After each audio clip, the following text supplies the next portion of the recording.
Welcome to Cube League Season 6. I'm Persiferous. I'm Mr. Control. You just watched Dispersity and Dr. No play their game, and that was a very, very interesting match. It was Gruul versus Boros, and we saw a lot of things from the Gruul guy that we kind of expect from that deck. We also saw a lot of removal. Early in Game 3, they were kind of going back and forth. Looked like Dr. No had a bunch of removal to answer all the little guys that Dispersity was casting and playing. So, those things came into play. This next match might be a little different. We're going to see GDawgbuzz versus Dispersity, and I think it's about time for us to get into the action. So we're going to look at this and see that these guys are already done doing their they're already done with their mulligans. We're going to watch GDawgbuzz play a Vantress Castle, or Castle Vantress tapped, and watch Dispersity play a Temple of Triumph and scry the top and pass the turn back. GDawgbuzz has a Dismal Backwater, Mountain Swamp, Soaring Thought Thief, a Behold the Multiverse, and it seems like the Thieves Guild Enforcer, and he's got Lutri as his companion.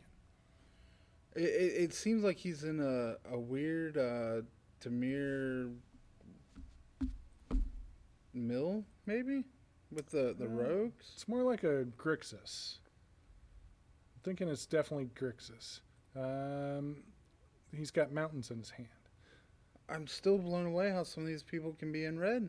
Well, he's not a whole lot in red. So Dispersity just cast a Dragonkin Berserker. That's that first striking 2/2 bear for 2 with the boast that makes a dragon. So I think Dispersity's saying, okay, I'm going to try to race you.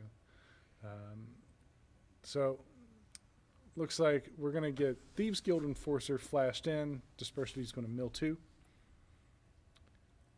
And if he's got 8 cards or more in his graveyard, then she gets +2.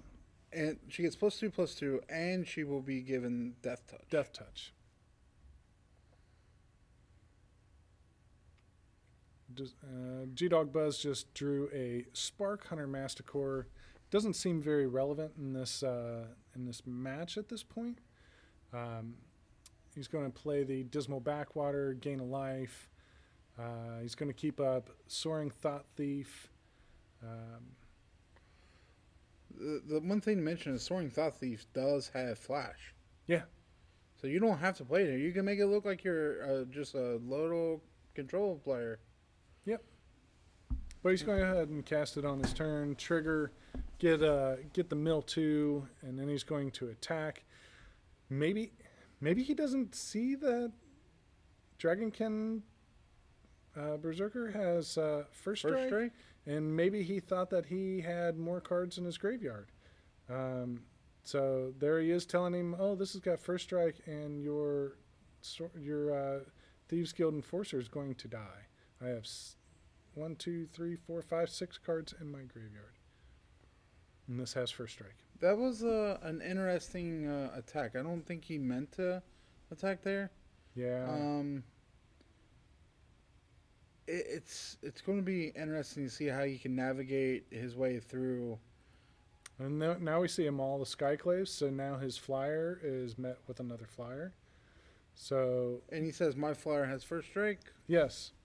I will attack through this all day long. And has 4 on the front. Oh, wow. It's Boros that's a big card. being Boros. Yeah. So there's Maul Skyclaves. When it enters, you attach it to a target creature you control. Equipped creature gets +2/+2, has flying and first strike, and it costs 4 to equip. But not when it first enters. No. Just suits right up. Whoop. There it goes. All right. So now we're seeing some interesting stuff here. Zarasan the Trickster. So that's the pseudo, yeah. It's ninjutsu, That's the pseudo but not ninjutsu guy. So he's got Flash. You can return an unblocked attacking rogue you control to its owner's hand. Put it on the battlefield. Put it on the battlefield, tapped and attacking. Whenever Zareth San deals combat damage to a player, you may put a target permanent card from that player's graveyard onto the battlefield under your control. So it's any permanent. It's any. Could be Planeswalker. Could be a land. Could be a land. Could be anything you possibly need. And that looks like a Shatterskull Crusher, and I don't know that you want to play that way. I don't think you, because it just goes back do. to Dispersity's hand. It does. that seems like a bad play. I think that the thing here I like is just maybe just attack with the flyer, put some more stuff in the yard. Yeah. See if there's anything in there worth getting for real. Yeah. And if there isn't, you don't have to waste the spell just yet. You sure don't. It does have flash itself. Yeah, you can. So you can put down 5 mana. You can foretell, behold the multiverse. That is the line of play I could see coming out of here. So there's a pacifism that got milled over. So he's going to go ahead and do it. I'm pretty sure he's going to pull that pacifism out.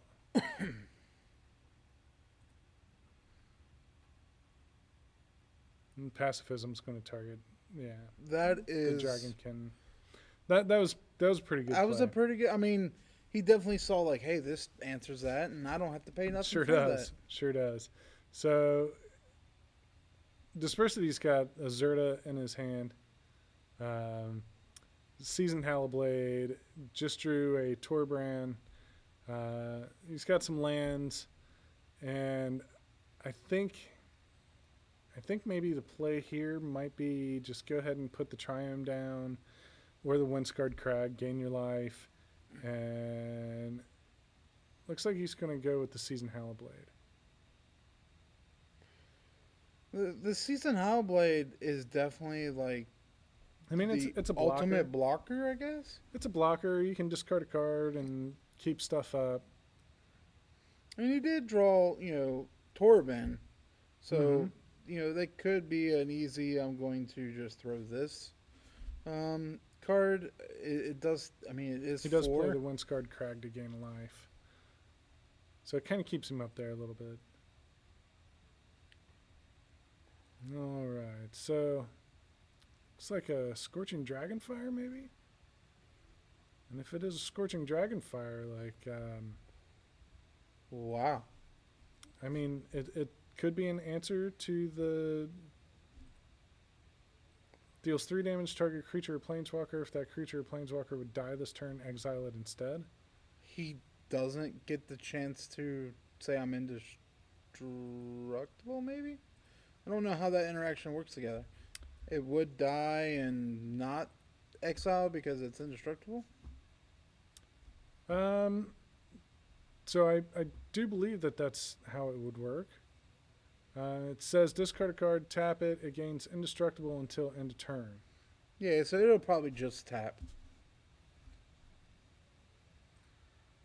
So there's Soaring Thought Thief.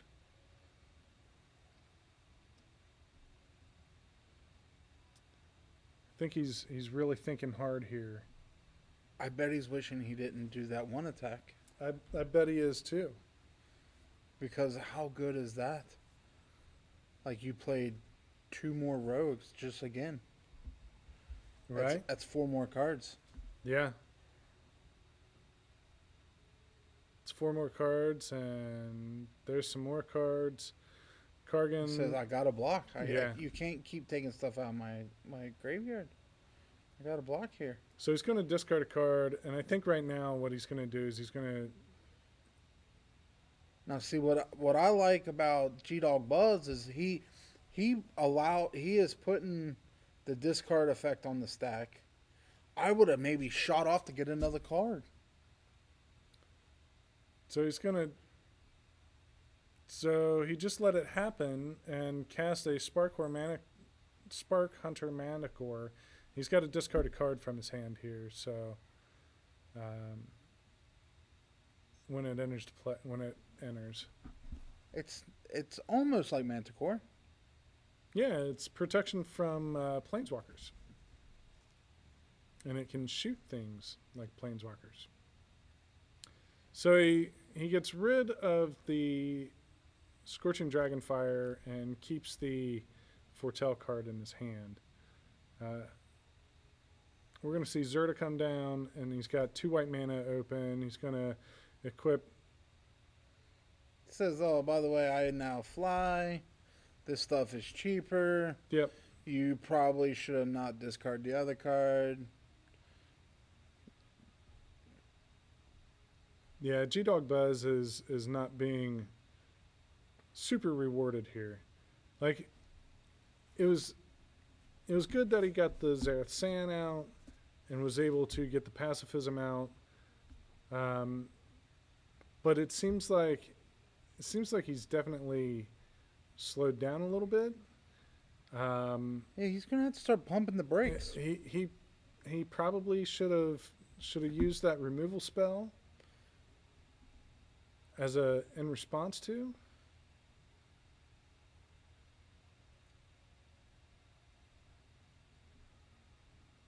It's going to be interesting seeing how he can. So there's navigate. a Fae of Wishes. I wonder what's in his sideboard. I'm going to say there's a lot of stuff. I'm least hoping 15 there's cards. something that deals with equipment. Because now that was it a 5/3 indestructible flyer is staring at you on the other side of the board now With first strike? with first strike. Yes. Yes. So, I mean, he's got a blocker for this turn. And it looks like he's going to send Fae of Wishes on an adventure for the Granted. So he's going to go get that card. He's going to wish for a card, basically, from outside. So he's going to go into his sideboard, and he's going to pull Extinction Event. That is a card. It is a card. So what do you name? Do you name odd? Do you name even? Well, if it depends on what he's trying to do here. Like, so obviously I think the best thing is to play to not name even. Mm-hmm. The only thing you kill on your side of the board is the Manticore. But by Zareth San costs 5. Costs a black, a blue, and 3 other. okay. So that's a hard decision. And that's a big mana investment. That's going to be 8 mana to kill 1 creature, basically. So he's gonna block here. Looks like Dispersity is about to cast this Lavabrink Venturer. Lavabrink Venturer is a very interesting card. When it enters the battlefield, you choose an odd or an even, and it has protection from that. So it's similar to Rakdos. Haktos? Haktos, yes. Yes. Very similar. Can get out of hand pretty quick. And he went ahead and equipped it. So I'm So I'm guessing he said even because Maul Skyclaves is odd. GDawgbuzz just drew a Thrix the Sudden Storm. Thrix has flash and is a 5/4 flyer. I just don't. It can block his flyer. Yeah. It You says know? spells you cast with converted mana cost 5 or greater, cost 1 less to cast, and can't be countered. Which is pretty good if you're playing against a control deck, or maybe if Dispersity would have taken that Tybalt's Trickery. That would have been pretty hot. I would have thought so, yeah. But I think right now he's looking at this saying, okay, I've got to make the decision. I got to cast the Extinction event, or I got to cast this Thrix, or I can just pay 2 and put Behold the Multiverse down and pay 2 more and put Fae out. But looks like he's going to cast Extinction event. He's going to name Even. He's going to get rid of the Seasoned Hallowblade and the Dragonkin, and the Pacifism is going to go in the graveyard too.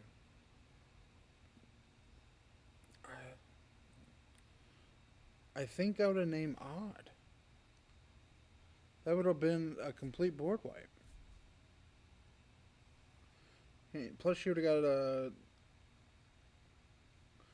I mean, it would have been a pretty good board wipe. You would have left the Seasoned Hallowblade back, but I think you've got ways to kind of deal with that a little bit. I mean, you're going to draw cards. You know, Fae of Wishes is a flyer that has a 1/4. Yeah, it does have a pretty big back end. Yeah, it blocks that dude all day long.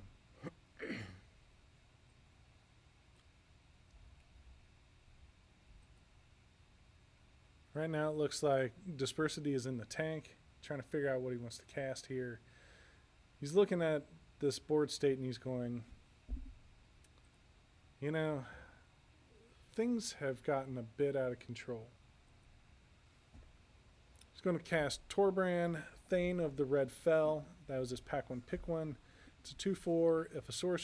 If a red source you control would deal damage to an opponent or opponent an opponent controls, it deals that much damage plus 2 instead. And he's saying Zerta is red, dude. Yeah. It definitely presents a problem for GDawgbuzz, and it's going to make his blocks harder. It's going to make him really think about what he has to do to block and how he's going to block things. Because now he's got a Zerta that is going to deal him 5, or a permanent he controls 5. Because I think Zerta's a 3/2 and has lifelink. And then he's also got Lava Brink Venturer, which is flying, which is, I think, a 2/3. Oh, yeah. Zerta's a 3/3. Does not have lifelink. Okay. But still, it's going to deal 2 more damage, so it's going to deal 5 damage. He's going to put the Spark Hunter in front of it. So they'll trade.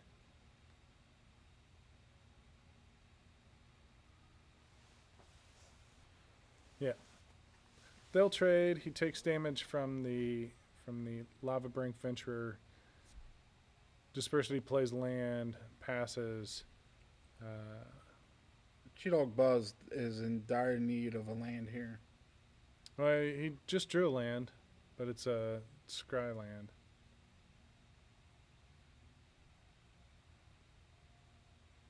And there's a Shatterskull crossing on the top. Or Shatterskull Smashing. Say that name 3 times fast. So, Shatterskull Smashing. yes. So he's going to leave that on the top. Looks like deals X damage divided as you choose among up to 2 target creatures and or planeswalkers. If X is 6 or more, it deals twice X damage divided as you choose among them instead. So for 2 more lands, he can deal 12 to both of these.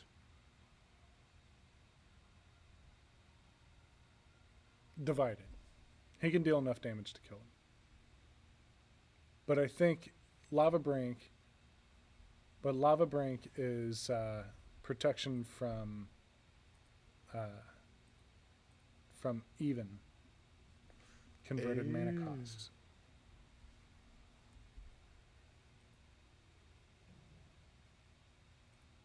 All right. So Zarathan and Torbrand trade, and we've got Thrix that was in hand with Flash. I'm pretty sure that's what he wants to keep up here. And it can cost one less. So that Shatter Skull can cast one less if he casts it for 5 or greater. So that's the line of play I think that he's looking at. I mean, that does present a real big problem. I just don't There's know if Luminous it's going to Broodmoth. be enough. Well, he can flash in Thrix right now. Yep. Flash in Thrix. So now Shatter Skull smashing. He's going to draw. And he's looking at it and he's going, well, this Lava Brink Venture is just going to come back as a flyer anyway, right? Right. But it has protection from even, so doesn't quite matter. I don't see a way out of this. Like, I almost want to have kept that guy back to block. Yeah, I think so too. And I think GDawgbuzz just getting a little ahead of himself, a little excited here, saying, okay, I can do this.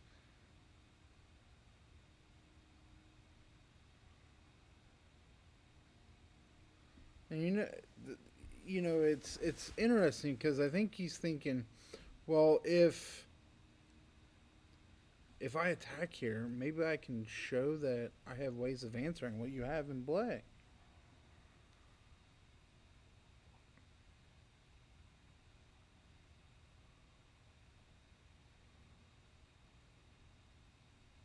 He's going to put the Fey Wishes out.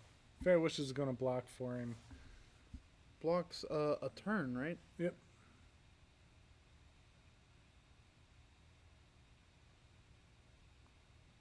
Well, it can block and he can bounce it back to his hand. It's true. So we kind of have like an infinite blocker, maybe? Yeah, but it's one blocker.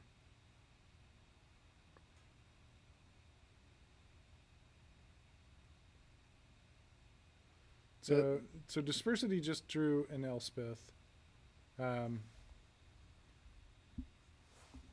So I'm pretty sure Elspeth's going to get cast. I mean, he does have that Perforos's Intervention. That Perforos's Intervention, if he taps all the way out, he can make a 6/6 elemental with haste. And I think that might be what he's looking at here. He might be going, do I have the ability to get him dead right now? It's a 6/1 elemental token with trample and haste. Sacrifice that at the beginning of the next end step. But he's going to go the safe route, it looks like. He's going to go with Elspeth. And I think there was an illegal move there.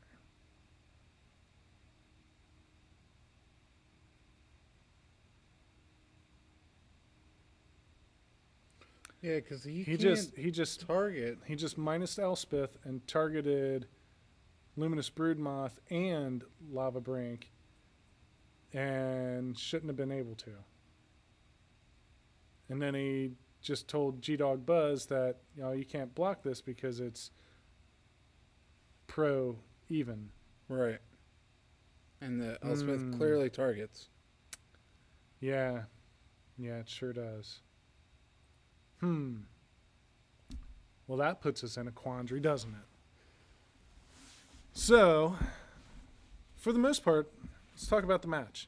So, it seemed like, even though GDawgbuzz was behind, it seemed like he still had some answers that were available to him. He did. He had a really strong build too around looks like the Demir package also with the Gritzes in there with the rogues, and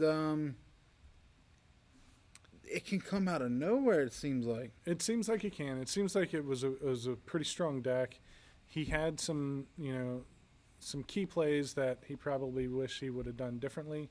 I think he just didn't understand that, Dragonkin Berserker had first strike. I mean, not many bears have first strike, so I can understand that.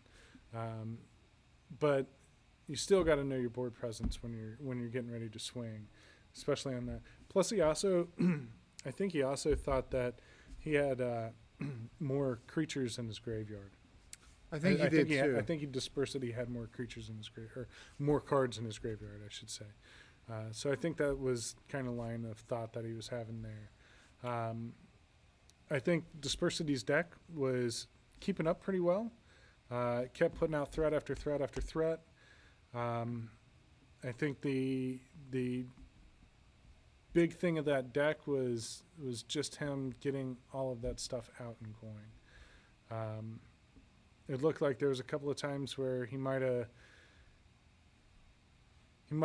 maybe wanted to play something else instead of what he was playing.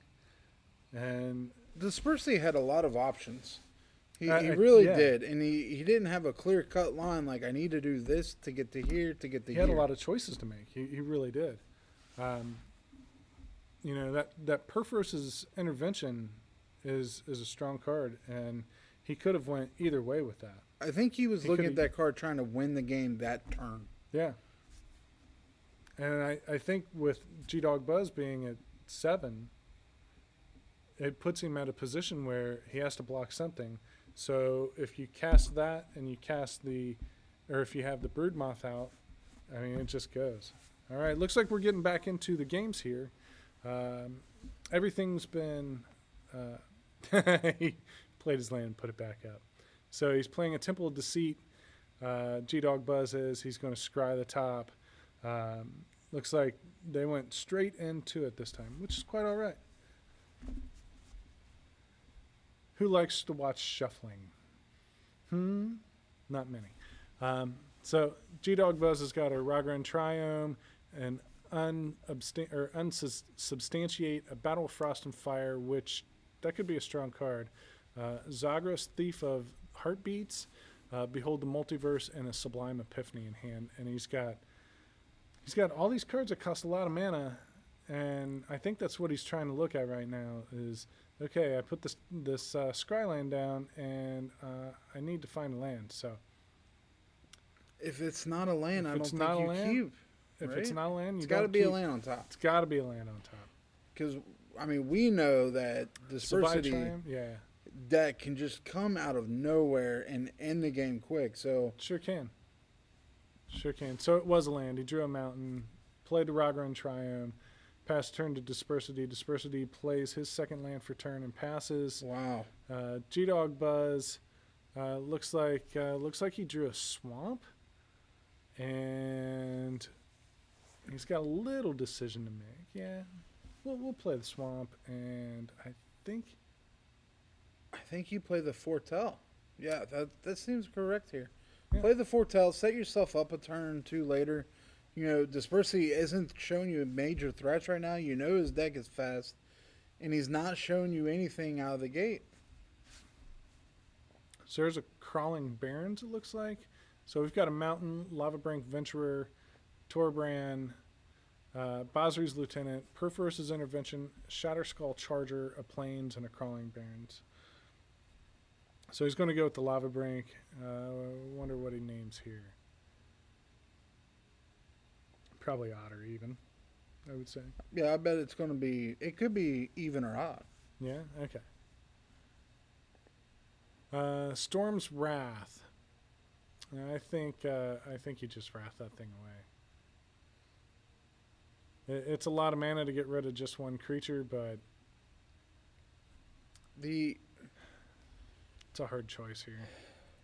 I mean, you don't have anything else to play. You can hold up unsubstantiate and hold up the Foretold card, Behold the Multiverse, or you can just deal 4 damage to every creature and not target the Lavabrink and get rid of it. It just gives him that he's keeping tempo with him. So there's Torbran. I mean, And now he's probably wishing maybe I cast this a little bit soon. it's possible. It's possible. But he does have Battle of Frost and Fire in his hand, too. And he just drew a swamp. He did well. I mean, his deck is starting to curve out. It looks like. It looks like it. So as long as it can keep up this for the next X turns, like it's going to be. And there goes Battle of Frost and Fire.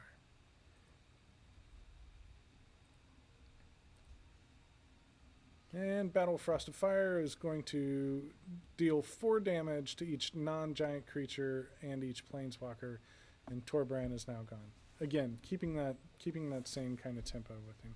His next one, he's going to get to scry 3, and then he's going to get to, whenever he casts a spell with a converted mana cost 5 or greater, this turn, draw 2 cards, then discard a card. So here comes Shatterskull Charger with a counter on it, tapped and attacking. That's a pretty strong card there. That's an aggro player's dream card. Has a kicker, trample haste. If it was kicked, it enters with a +1/+1 counter on it.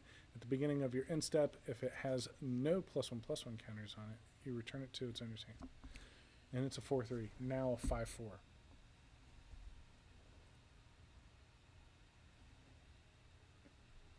And I think he's trying to understand, does this thing trigger during my upkeep? No. Or does it trigger, when does it trigger? So right now, the way it's set up is like you're actually going to go through your entire draw step. Also, you're going to draw. Then this is going to set up a delayed trigger. Yep. Then at that point is when you get to scry 3, and we get to see what is on top of his deck to see if he can navigate a win. Now, Yeah. he has a lot of good tools in his hand. Hopefully, these next 3 cards are going to navigate him right there. And I think that's what he fishes for is a land. And I think he's thinking right now like, what do I need to do? So he definitely needs to draw a card. Then he needs to tick this up to 2 and scry 3 and try to find that land. So he draws a card. That goes to 2. Scries 3. Looks like one of those is a Scorching Dragonfire. So he really wants to sequence these plays coming up because it's going to be very important and get the sequencing right. Because if it's a land, we have 2 6-drops, one being a counterspell that can stop Dispersity a little bit if he feels like there's something coming. Yeah. It's more than just a counterspell. It's counter target activated or triggered ability, return target non-land permanent to its owner's hand, create a token that's a copy of a target creature you control, and target player draws a card. Like it's Cryptic Command on steroids. Also costs 6. Yeah, but he's got to find that land. He does need to find that land. And if he can navigate that land to be there so he can play his turn 6, turn 7, turn 8, and just navigate it out. I don't know if Dispersity has enough arsenal to try to keep up with something like that. He might not. At that point, he would definitely be trucking right along. And it looked like he bottomed all those.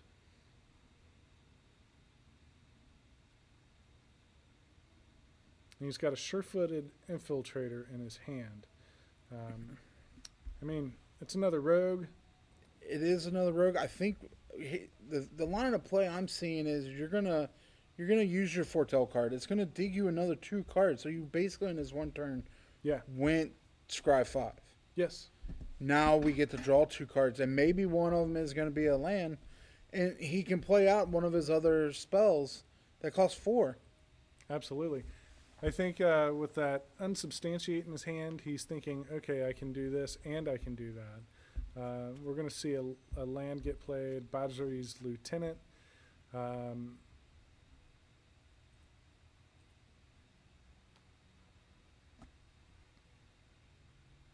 And Dispersity saying, I want to attack.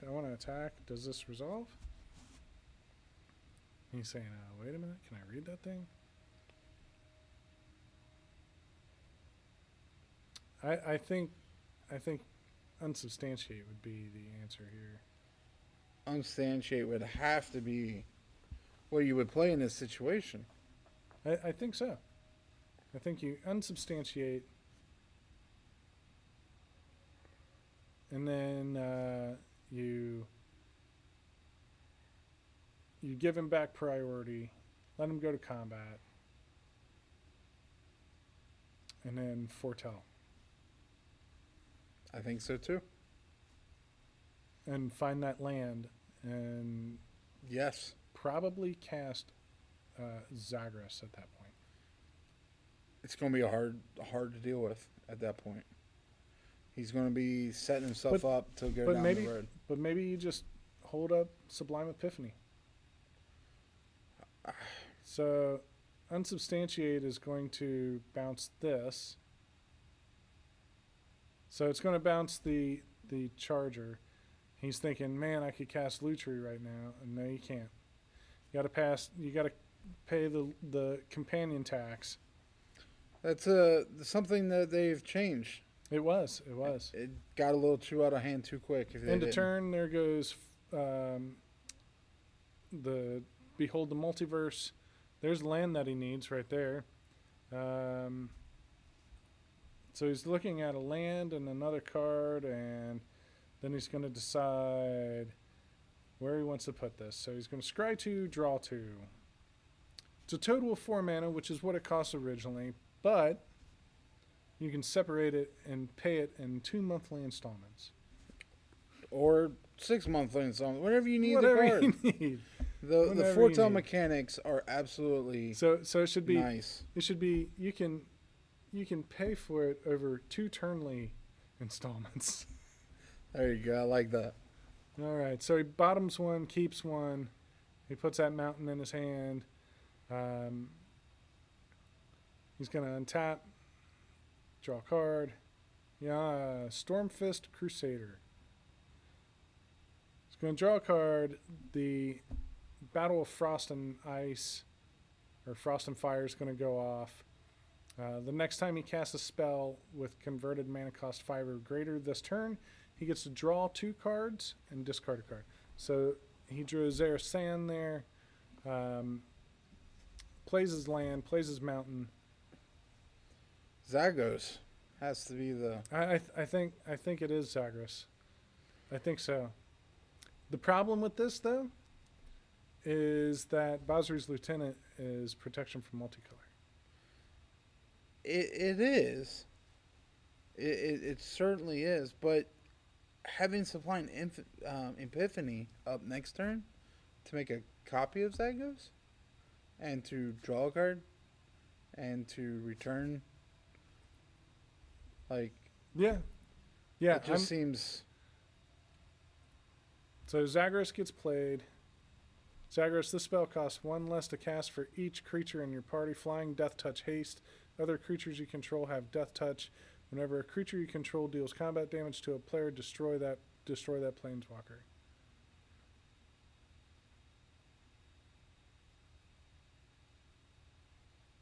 And right now he's getting to draw 2 and discard 1. So he drew a Castle Vantress and a Riverglide Pathway. He's going to pitch one of the cards in his hand away. And it looks like right up on front he's got Stormfist Crusader, which might be all right. Yeah. It's interesting. Yeah. So he can't make a copy of Zagreus because Zagreus is legendary. Yeah. Totally forgot about that earlier. Seems like all the good creatures are legendary nowadays. Right. And it looks like a Luminarch Aspirant was drawn. He's going to play a land.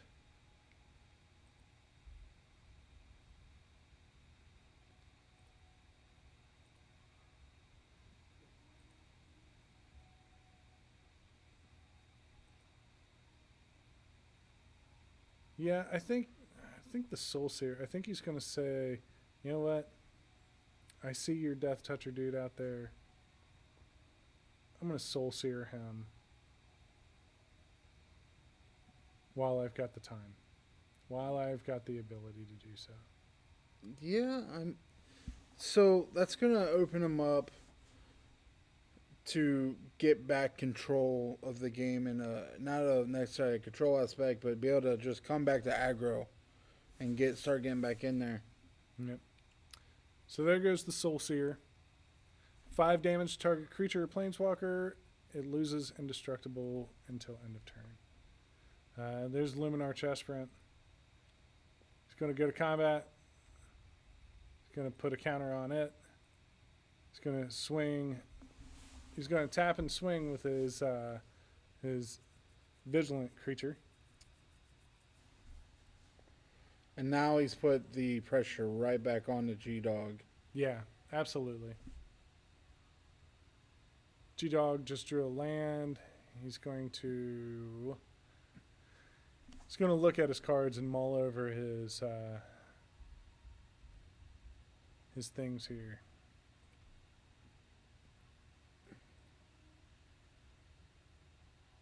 So the Zenith,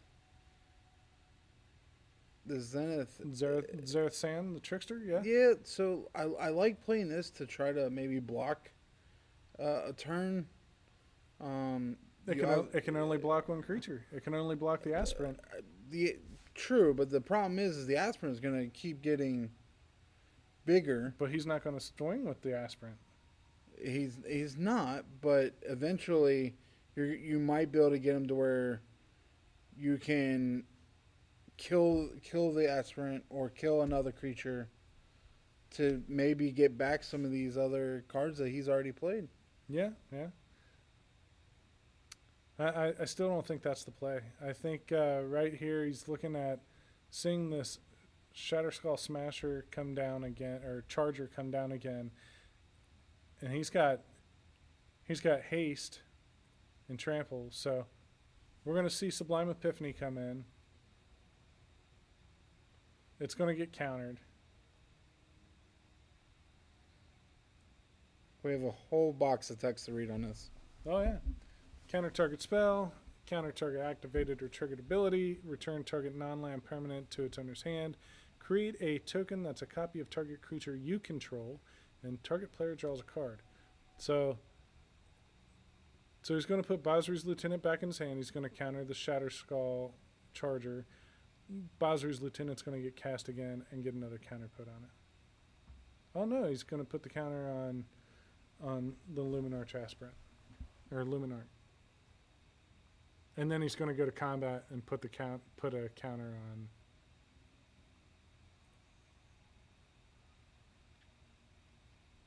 He's got a removal spell in hand and a land in hand.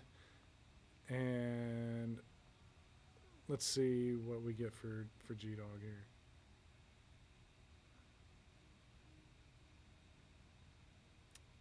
So GDawg's got an island.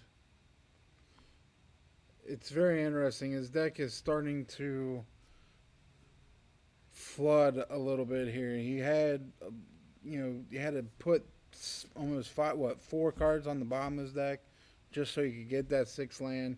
And now his deck is saying, hey, I seen you wanted a land. Here's a bunch of land to go.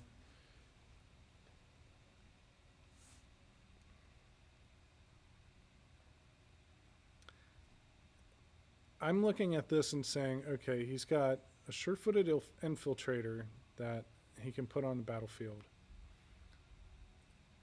It's a creature that can block. Whenever it deals combat damage to a player, he can draw a card. If he taps another rogue he controls, it can't be blocked. I don't think he's worried about that right now. I think he needs to prevent some damage that's about to come to his face, because Luminarch Aspirant is right now a 3/3. Basri's Lieutenant is right now a 4/3. And next turn, one of them is going to get a counter, and that's going to put him at lethal.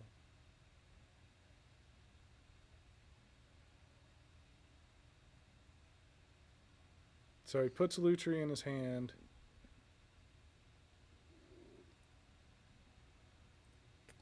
The Perforos intervention. I think that can. Oh, And there's Haktos. and he drew Actos. So Lutri has flash, and when it enters the battlefield, if you cast it, copy target instant or sorcery spell you control. You may choose new targets for the copy. So you know what that would have been real hot with? Behold the Multiverse.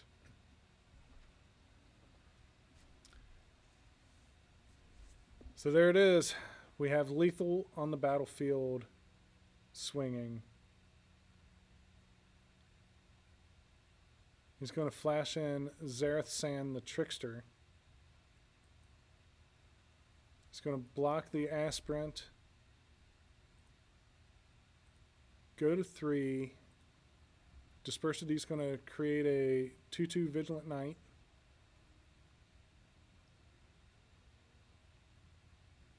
So he's got blockers for it for days. He most certainly does. And now we're going to see the return of the great and mighty Haktos. What's it going to roll here, folks? I think it's going to be a 2. Ooh!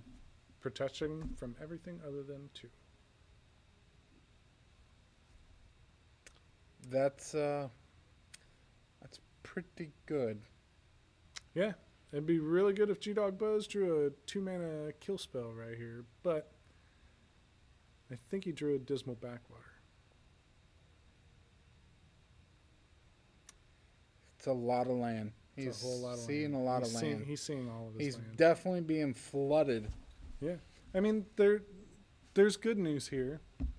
The good news is that he's got no blockers for Haktos. He's got to find a way to deal with it, though, and I don't know that he can deal with it. So, Is there anyone that can deal with Actos? maybe not. You literally get one turn. This is the turn you got to deal with it. Yeah. Because if you don't deal with this turn, He's going to scry too, like just double checking. just looking to see if I've got anything. Yeah, he did ditch away a Stormfist Crusader. Just ditched it and probably looked at it and goes, you know what? I deserve this. I don't know about that.